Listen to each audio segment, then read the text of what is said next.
favorite vlogger kita eh. Ah, wow. Hello po, Kagawad. Good morning. Matanong ko lang po, ano pong nararamdaman nyo na kaliwat kanan ito pong pinaganda inayos ng ating butiking Mayor, Mayor Isko Moreno sa lugar nyo po? So far, sa akin even sa mga constituent ko, kasi katapat lang ng barangay namin. Opo. Ayan ang barangay ko, 341. So, sa amin, mas madali yung access na mapupuntahan namin if ever na meron kami pangangailangan sa library o even sa Pugoso Health Center namin.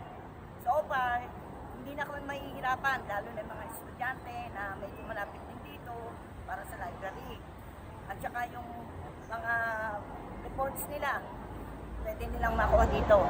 Ito na yung magiging access nila para maging madali yung kanilang pag-aaral. Tsaka ang ganda po ng mga lugar na rin po, yung mga pinaganda talaga ni Yorme itong mga... Actually, ako ay kaagapay ni Yorme. Zone 34, kagad coordinator. Ito po na sa ako yan.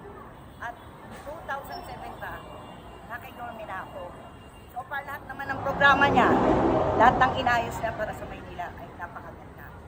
Nobody can compare to him. Yes, the best talaga si Yorme. The best mayor. Yes. Mayroon ka po bang mensahe kay Yorme? Yorme, alam mo naman na ako ay isa sa mga tagahanga mo. Even ikaw yung idol ko since 2007. Andyan na ako sa'yo.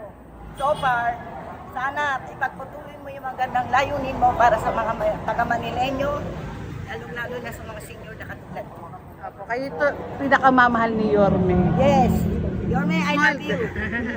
Mensahe na pasasalamat po, Kagawad. Yorme, maraming salamat sa iyo sa kabutihan mo at sa pagpapaganda mo sa buong Maynila na nobody compares to you.